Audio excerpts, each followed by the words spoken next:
Salut les amis et bienvenue dans cette nouvelle vidéo. Alors aujourd'hui nous allons apprendre à faire ce menu assez funky. Je vous le présente rapidement. Alors ici on vient oups, shakebam, parfait, ainsi de suite. Ok. Donc nous allons ici ensemble apprendre à faire un menu de ce genre. Alors pour cela je vous présente rapidement la structure de mon dossier. J'ai un fichier ici mi.png qui représente tout simplement l'image qui apparaît à ce niveau. J'ai également un fichier CSS et un fichier HTML que je vais m'empresser de supprimer parce que nous allons reprendre tout cela à zéro. Ok. Donc là, je crée rapidement mon fichier HTML. Donc je l'appelle menu.html. Parfait. Je crée également mon fichier CSS. Donc je procède ici à un copier-coller. Et je vais appeler ce fichier menu.css. Parfait. Alors sans plus tarder, j'ouvre mes deux fichiers au niveau de Notepad. Alors au niveau de menu.html, qu'est-ce qu'on va faire? On va mettre le doctype basique. Donc j'aurai ici mon doctype HTML. Ok. J'aurai ensuite la balise HTML pour délimiter l'ensemble de mon document. Donc je n'oublie pas ici, pourquoi pas, de préciser la langue, donc avec l'attribut lang. Je précise également ici l'entête, donc avec la balise head. Et au niveau de l'entête, première des choses, je vais donner un titre à ma page. Donc ici, je vais l'appeler, pourquoi pas, Pretty Menu, pour joli menu, pour les allergiques à la langue de Shakespeare. Ok. Donc là, je mets encore title. Parfait. Je précise également l'encodage avec la balise meta, donc meta char7, et ici je mets tout simplement UTF-8 comme ceci, et je mets pour terminer la balise link qui va me permettre de relier mon fichier HTML présent ici à mon fichier CSS. Donc rel, donc pour dire relative ici à, donc là je mets style sheet, je mets le type, donc avec type text/css, et je vais maintenant faire là le lien entre les deux fichiers. Mon fichier s'appelle tout simplement menu.css. ok, menu.css. Parfait. Je rajoute le corps de la page avec la balise body. Donc je mets ici la balise body que je referme tout simplement. Alors voici, c'est parfait. Alors si je représente basiquement ce qu'on avait ici, j'avais ici plusieurs blocs, donc disons 5 blocs. J'avais l'accueil, à propos, service, portfolio et contact. Donc je vais recréer ça rapidement. Donc là, je mets la balise nav pour dire que c'est un menu ici. Donc n'oubliez pas, on est en HTML5. Et là, je vais rajouter mes différents blocs. Donc je mets ici div et je leur donne à tous la classe box. Ok. Parfait. Je referme ici ma balise div. Je n'oublie pas de mettre ici un identifiant. Donc pour cette première balise, on va d'abord rapidement mettre le lien à l'intérieur de ce bloc div. Donc je mets un lien. Donc je mets ici href. Pour l'instant, lorsqu'on va cliquer dessus, ça ne va mener nulle part. Je vais mettre ici accueil. Oups. Qu'est-ce que c'est que ce Mitsubishi? Donc je mets accueil et je rajoute ici la balise span qui va me permettre ici de mettre tout simplement le texte qu'on voit apparaître juste en bas. Ok, donc lorsque je viens ici, vous voyez le texte ici home. Lorsque je viens ici, cette fois-ci c'est une image, ainsi de suite. Donc c'est ce que je vais mettre à l'intérieur de la balise span. Donc ici on va mettre tout simplement la correspondance en anglais. Donc je mets ici home. Donc pour l'identifiant, je vais mettre, pourquoi pas, accueil pour dire que c'est le bloc pour le lien vers la page d'accueil. Alors je vais dupliquer tout cela vu que je suis lazy. Donc 2, 3, 4, 5. Parfait. Après que tout cela a été dupliqué, on va maintenant procéder aux modifications. Donc pour le deuxième ici, je vais mettre pourquoi pas à propos. Et là, ce sera également à propos. Ici, en lieu et place du texte, ce sera une image comme vous l'avez vu. Donc je mets ici img. L'image, je l'ai appelée mi.png. Je mets ici l'attribut alt. Pourquoi pas, faut penser aux aveugles. Donc là, je mets alt et je vais appeler ici. Je vais mettre tout simplement mon joli nom, Honoré ici ou non. Parfait. Donc on va modifier également ici. Ce sera pourquoi pas service en minuscule de préférence chez Kebam. Ici je mets également service et à ce niveau je mets services. Ok, parfait. Ici on va mettre quoi? Portfolio. Donc je mets portfolio. Je copie ce Mitsubishi et je le colle à ce niveau. Je mets mon P majuscule. Ok, je recopie et je le mets là. Parfait. Alors le dernier, ce sera contact. Donc je mets ici contact. Je copie cela et je colle ici sans problème contact. Alors si j'essaie de voir ça au niveau du navigateur, voyons voir ce que ça va donner. Donc je mets ici poser.local. Je me rends au niveau de mon dossier teacher du net, CSS strict, et je vais lancer ici menu.html. Alors pour l'instant, ça ressemble basiquement à ça. Alors ce qu'on va faire tout simplement, vu que vous pouvez le voir ici, les différents blocs sont affichés les uns à la suite des autres. Donc pour ce faire, je vais simplement changer ici le display avec un inline block. Donc on vient au niveau du fichier CSS. Première des choses, je change la couleur de fond du corps de page. Donc là je mets background color et je mets ici comme couleur une couleur que j'aime bien, 012. Parfait. Alors je vérifie que cela a été pris en compte. Chez Kebam, tout est parfait. Alors maintenant je vais mettre mes blocs les uns à la suite des autres. Donc je me dis que pour le nav, tous les éléments de la classe box, ok, je vais mettre ici un display inline block. Donc display inline et je mets ici également bloc. Donc ce qui va me permettre d'avoir les éléments les uns à la suite des autres. Ok, je vais également donner une largeur. Donc ici j'utilise width et je vais donner une largeur de 20%. Alors pourquoi 20%? Ici vous pouvez le voir, j'ai 5 blocs. Ok, donc si le total ici fait 100%, 100% divisé par 5, chacun va avoir alors 20%, 20%. Ok, donc raison pour laquelle j'ai mis ici 20%. Donc si j'actualise au niveau du menu à ce niveau, chez Kebam, on peut voir ici que j'ai mes 20%. Mais c'est cette image là qui gâte un peu tout. Mais on va gérer tout cela tout à l'heure. Ok, alors on continue. Ensuite, qu'est-ce que je vais faire? Je vais faire un float left pour faire flotter tous mes blocs vers la gauche. Donc je mets ici float left. Je vais mettre également ici modifier un peu la police. Donc je vais mettre pourquoi pas 20 pixels.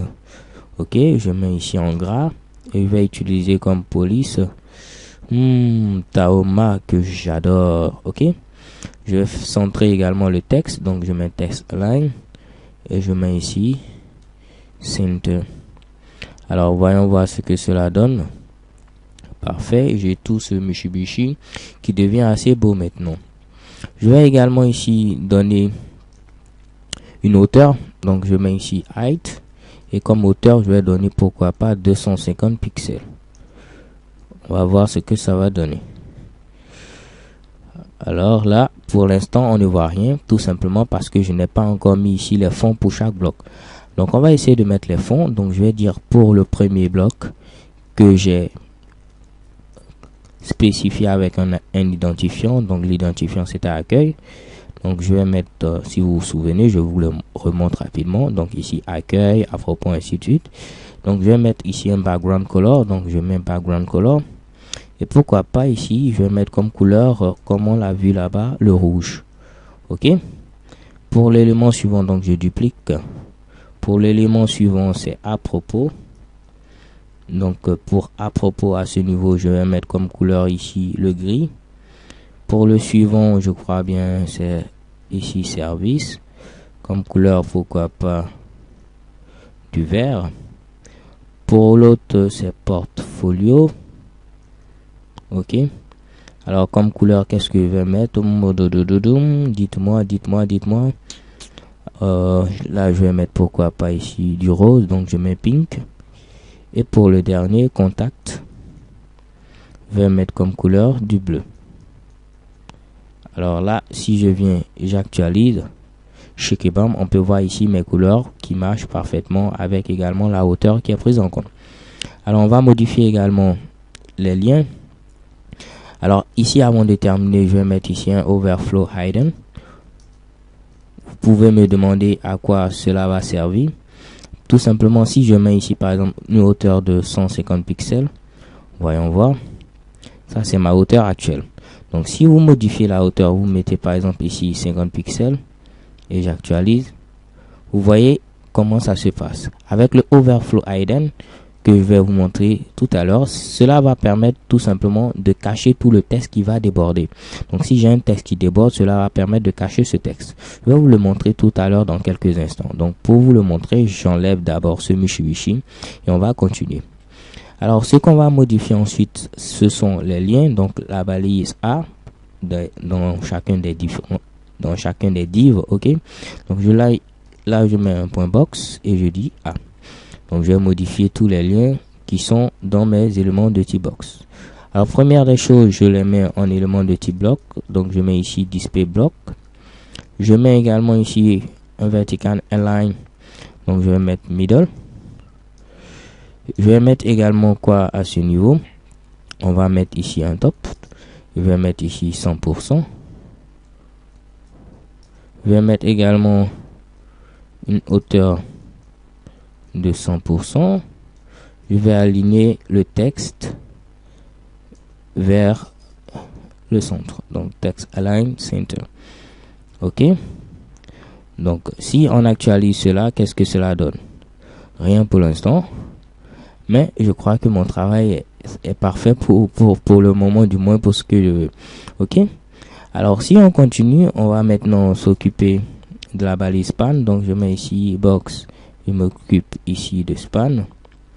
Première des choses qu'on va faire, on va également mettre ici en mode display block. OK? Deuxième des choses, qu'est-ce qu'on va faire, les gars? Je vais mettre ici tout simplement, donc au niveau de mon span, pour l'instant, il est pas mal, hein. Il est vraiment pas mal. Donc, c'est mon span que je vais mettre à 100% ici pour l'écarter de tout ce Mitsubishi, ok. Ce sera quasiment mieux. Donc, en mettant ici top 100%, qu'est-ce que ça va faire? J'actualise, voilà ce que ça donne. Ok, donc je vais mettre ici position relative pour vous montrer ce que ça va me donner. Mon objectif, c'est d'enlever ici la balise span. Donc, ce qui se passe. Donc, je vais enlever ici l'image, home, ainsi de suite. Donc, j'actualise et chez Kebam, vous pouvez voir tout cela apparaît en bas. Donc, en utilisant ici position relative, je dis que la position est relative au bloc. Et en mettant top 100%, je dis qu'il faut enlever ici dans le haut du haut 100% en quelque sorte. Je m'explique. Si je mets top 25 pixels par exemple, il va faire descendre ici mon élément de 25 pixels. Donc en mettant 100%, il va faire sortir mon élément même en question du bloc. Ok. Alors pour ne pas que cela apparaisse, comme je vous le disais, pour les éléments qui débordent à ce niveau, je vais simplement rajouter un overflow et je mets ici hidden. Donc overflow hidden va me permettre d'enlever en quelque sorte les éléments qui débordent de ma boîte. Ok, donc j'actualise et chez Kebam, ces éléments disparaissent. En passant, on va modifier également la couleur des liens. Donc je mets ici color. Donc comme couleur, je vais mettre pourquoi pas du blanc. Et je vais mettre également ici au niveau du texte decoration none pour ne pas avoir ici de soulignement. Ok, donc j'actualise et chez Kebam, j'ai quelque chose d'assez parfait. Ok, alors qu'est-ce qu'on va faire encore? Ce qu'on va faire à ce niveau, je vais mettre également text align center pour centrer également mon texte. Je vais rajouter un padding top pour ne pas qu'il soit vraiment accolé, donc de pourquoi pas 20 pixels par là. Ok, donc j'actualise et voilà pour l'instant. L'objectif maintenant, c'est lorsqu'on survole chacun de ces blocs, qu'on puisse revoir le texte qui est caché actuellement. Donc première des choses qu'on va faire, je vais descendre ici tout juste en bas. Je vais dire que lorsque mon menu est survolé, donc nav hover, lorsque mon menu est survolé, qu'est-ce qu'il faut faire? Pour tous les éléments de type box, en premier lieu, il faut modifier ici leur largeur. Et comme largeur, je vais donner ici 10%. Donc ici, je vais modifier la largeur de tous les éléments et leur donner 10%. Donc vous voyez ici, lorsque je survole mon menu, chacun de mes éléments a une largeur de 10%. L'objectif maintenant, c'est de dire que le bloc qui est survolé, quant à lui, il doit avoir une plus grande largeur. Donc lui, on doit lui donner par exemple ici 60%. Parce que si chacun des autres blocs a 10%, 10%, 10%, 10%, ça va faire 40%. Pour le dernier bloc qui est survolé, on peut donner maintenant 60%, ce qui va faire au total 100%. Ok? Donc pour ce faire, je dis tout simplement au niveau de mon menu, pour la boîte en question qui sera survolée, ok? Quant à elle, il faut lui donner une largeur qui va faire 60%. Ok? Donc actualisons et voyons. C'est parfait. Mon bloc est survolé à une largeur de 60% alors que les autres restent à 10%. Maintenant pour terminer, je vais dire qu'il faut maintenant faire réapparaître l'élément qui est caché. Donc je lui avais donné ici un top de 100%. Je vais mettre simplement un top de 20% ou bien 25% par exemple. Donc ici à ce niveau, je vais dire que nav.box span, ok. Je pouvais ne pas forcément remonter dans l'arborescence de cette manière, mais je le préfère. Je vais dire ici qu'il faut mettre un top de pourquoi pas 25%. Parfait. Alors j'actualise et voilà, lorsque je survole, mes éléments maintenant sortent. Mais comme vous pouvez le voir ici, tout sort comme cela. Alors il faut dire qu'il faut simplement afficher pour l'élément qui est survolé. Donc ici, pour la boîte qui sera survolée. Donc actualisons. Et voilà, ça s'affiche simplement pour la boîte qui est survolée. Pour terminer, il faut que cela prenne un peu de temps. Comme c'est le cas ici, c'est beaucoup plus joli. Vous voyez comme ça monte, ça prend un peu de temps. Alors pour ce faire, qu'est-ce que je vais faire? Je vais venir à ce niveau, au niveau de ma boîte, ok, pour dire que je vais faire des transitions. Donc je mets ici transition. Donc au niveau de transition, je vais dire que lorsque je change la largeur, s'il te plaît, il faut mettre au moins une seconde avant de pouvoir tout bien mettre en place, ok. Également au niveau du span, je vais ajouter ici transition, la propriété transition, pour dire lorsque je change le top, il faut également le faire en au moins une seconde. Ok? Donc ce qui va faire que si j'actualise maintenant, qu'est-ce qui se passe? Vous voyez, ça met au moins une seconde avant d'afficher mes différents éléments comme il se doit. Alors c'est un peu ça. Mais là, je peux me rendre compte que bon, il n'a pas pris en compte mon 20 pixels Tahoma. Ok, donc je mets ici 20 pixels. Oups, j'actualise. Et voilà, il a pris en compte mon 20 pixels Tahoma. Tout est parfait. Chez bam, je peux voir que tout marche. Alors les gars, c'est tout pour cette vidéo. J'espère que vous l'avez trouvé amusante comme moi. Et surtout, laissez des commentaires pour que je sache si vous les appréciez ou non mes vidéos. So thank you guys for watching. Don't forget to subscribe and see you to the next video. XOXO.